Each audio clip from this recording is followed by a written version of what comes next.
Hello! Ah, yeah. Are you the person whom is in charge of the Universal City Hall? Ah, good. This is the mad scientist Baron Aloha talking to you. Listen, Domka, I have question for simple favor. In the backwater reaches of the galaxy lies a tiny planet known as Little Moo that is used by Baron Aloha as his secret hideout. The Baron returned to his home away from home to rejuvenate from a recent beating he took at the hands of the feet of that heroic battle buddy known as Robert. He was in the process of inventing a better, stronger, more absurd way to overthrow the universe when Little Moo is visited by a stranger. In fact, there is nothing stranger in the universe than the creature known only as Captain Kabuki. Tipping the scales at a whopping 220 bazillion tons, he uses a kung fu grip larger than metropolitan Chicago to shred Little Moo and add it to his fantastic collection of bottled wonderlands. Using his keen sense of villain timing, Baron Aloha hastily departs the scene and lands upon a small asteroid. Unable to cope with the monstrosity that is Kabuki, he calls Universal City Hall and begs for help as his beloved hideaway is made into so much Swiss cheese. After listening to the Baron's plight, the interstellar dispenser of justice decides to send the only being capable of dealing with a menace such as Captain Kabuki, the freedom-loving, robo-heroic Robert. Tuned up and ready to go the distance, Robert leaps to the scene. Let's play Jumping Flash 2, the sequel to the last game I played. Now, Jumping Flash 2 is indeed the direct sequel to the first one, and I felt a little sorry promising everybody more extravagant cutscenes in the last game, and then I remembered that they were actually in this game and not the last game. So, yeah, to make it up to everyone, I'm going to play Jumping Flash 2 and show you all those nifty cutscenes. So let's get it going. Now the story, as you just heard, is Captain Kabuki has destroyed Baron Aloha's homeworld. And because Baron Aloha pays his taxes, he's allowed to call on Universal City Hall and ask for Robot's assistance. Let's do it! I'm not kidding, that's actually why.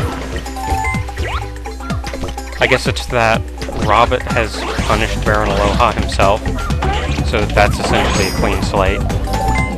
And then he pays his taxes. So yeah, we're allowed to help him. Now you'll notice this game is very much like the last game. The main difference being, well, first of all, our little overhead here is a little different. The most important thing about this overhead is that I have a jump meter. There on the right side of the screen is my jump meter, the most useful thing in the game. Since you can't jump again after you've hit the peak of your jump, this lets you know exactly when you have hit that peak, so you can jump again. The other main difference you'll note is that I'm not finding jet pods. This is Baron Aloha's world, so instead I am finding Moo-Moos, all of Baron Aloha's little helpers. And there's one more right over there. Now this emulator isn't too happy with the game, so you'll see some graphics bugs, or like parts of polygons will completely disappear. It's not enough to be too horribly distracting though. And I solved the weird seizuring problem! Gotcha. Now to the exit. All right.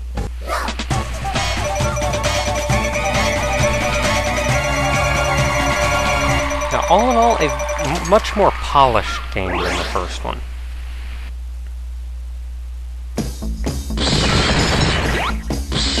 Now there at the bottom of the screen where you see the star and then the equals and then two other things, I'm not entirely positive what those are for, but they're rewards for things you've done in the stages. I'm not really sure what you get out of it, but let's do it! It's something to take note of. Now, Jumping Flash 2 is noticeably more difficult than the first Jumping Flash. That doesn't necessarily make it hard, but it is noticeably more difficult.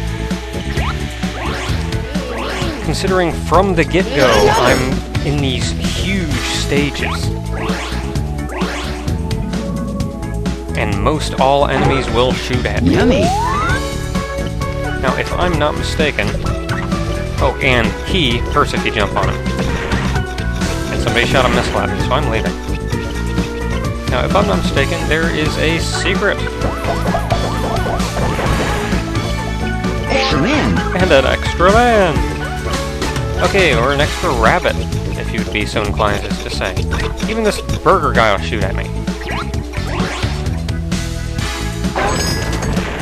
He opens his mouth and shoots out a,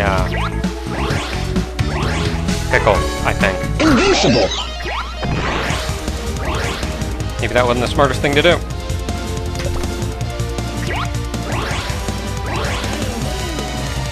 Whoa. One more to go, and you see all the moo-moos line up there at the bottom of the screen for you.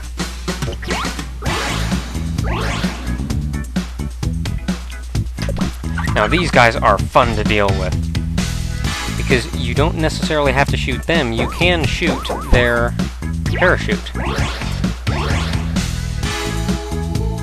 Now if you shoot them, the parachute just kind of flies away. If you shoot the parachute... Later! That's fun. Now the last moo-moo is over here, I do believe.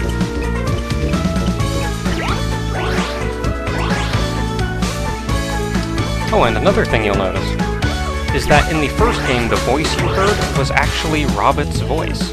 In this game, it's not Robit's voice, but the voice of that weird little bear up there at the top of the screen, our companion. Got 'em all. So, to the end of the stage, having all 4 moo-moos.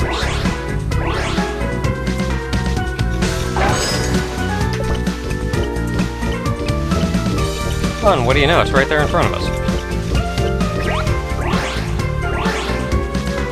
Exit. All right.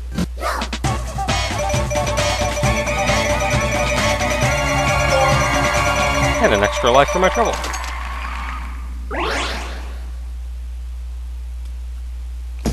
And you know, I think I can get that boss in. So let's go fight the boss of World 1.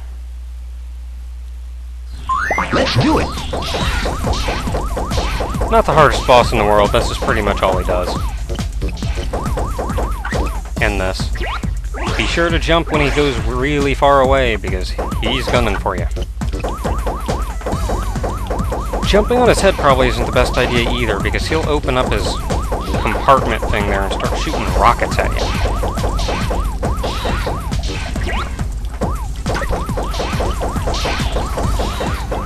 Here it comes. Oop.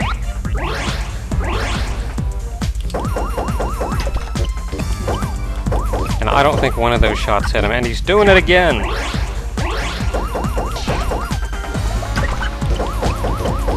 And again! Where is he? There he is. Now quit doing that. There's the rockets. Now quit doing that for a second and let me kill you. And we're treated to a cutscene for our troubles. All right.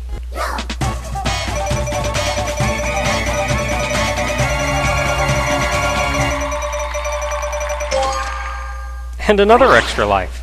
How about that?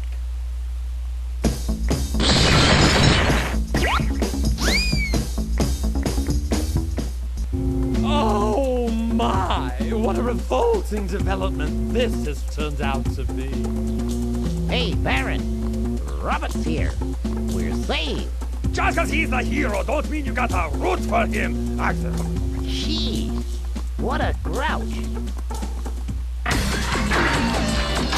Okay, so next time on Let's Play Jumping Flash 2, we head into the beginning of World 2. Until then, take care, everybody.